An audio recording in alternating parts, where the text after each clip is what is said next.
माझी या प्रियाला प्रीत कळेना। मला हे कळतंय की ती माझी नाही होऊ शकत,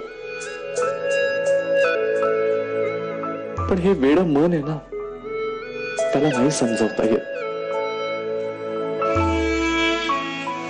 मला तिच्यावर रागवता येत नाही, त्यामुळे तिच्यापासून दूर राहायचा हा एकच मार्ग आहे, तिने माझा तिरस्कार करणं।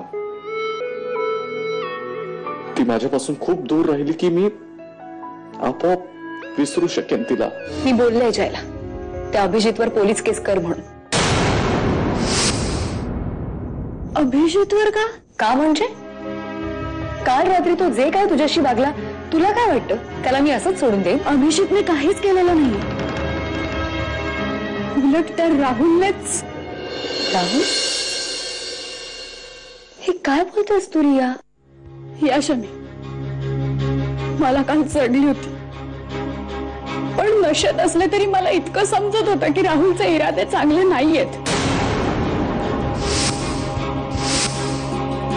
तो मला रूम कडे नेत होता, मी त्याला खूप सांगण्याचा प्रयत्न केला की राहुल मला घरी जायचंय, मला मम्माकडे जायचंय, मला शमिकाकडे दे, पण मी स्वतःलाच सांभाळण्याच्या मनस्थितीत नव्हते।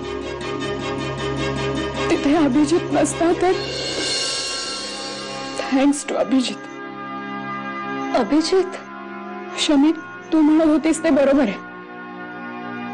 राहुल खूप चीप मुलगा आहे, तिथे अभिजित होता म्हणून काही वाईट तरी झालं नाही। ओ गॉड, हे मी काय करून बसले? तू जागा आहेस हे मला माहित आहे, रात्री पण जेवला नाहीयेस, आत्ताही काही खात नाहीयेस, असं करून कसं चालेल बाळा? भूक नाही आई। आम्ही सगळे बाहेर जातोय, आपल्याकडे गणेश पूजन आहे ना, त्याच्या तयारीची खरेदी करायला।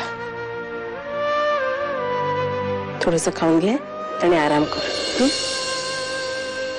आई, काय ग? बाबा विचारतायत निघायचं का? हो, आलेच।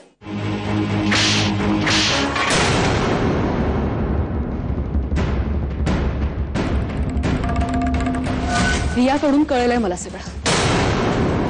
पुन्हा जर तिच्या वाटेला गेलास ना, वाट लावीन मी तुझी, कळलं? आणि जय, तू सुद्धा या मुलाबरोबर राहायचं नाहीस। सोनियाबद्दल काही एक सांगणार नाहीयेस तू शमिकाला, कळलं? सोनिया प्रकरण तर फारच फालतू आहे रे जय, त्यातून होणारे गैरसमज मिटवताही येतील, पण मी जे काही करीन ना, त्याचे परिणाम आयुष्यभर भोगावे लागतील तुम्हाला। माझं नशीब चांगलं म्हणून ही मला दिसली, कुठे आहेत ते कळलं मला, आणि आता माझ्या इच्छेवर अवलंबून आहे हिचं जगणं किंवा हिचं मरणं। काय करू मग? शमिका प्लीज, मी हात जोडून विनंती करतो तुला, आतापर्यंत खूप दुखावलंयस मला, आता अजून जखमा नको देऊस। मी ना तुला सांगायला आलो हेच चुकलं माझं। आता मी ठरवलं, तुला कुठलेही शहाणपणाचे सल्ले द्यायचे नाहीत, काही समजवायला जायचं नाही। तुझ्या आजूबाजूला अनेक माणसं आहेत ना, त्यांचं ऐक आणि काय वाटेल ते कर, पण आता इथून जा। आणि तू आसपास जरी असलीस ना, तरी कालच्या अपमानाची आठवण होत राहते मला। शमिका, मनात आणलं असतं ना तर मी सुद्धा तमाशे करू शकलो असतो, पण एखाद्याचा चार चौघात असा अपमान करणं, त्याला घालून पाडून बोलणं, हा माझा स्वभाव नाहीये।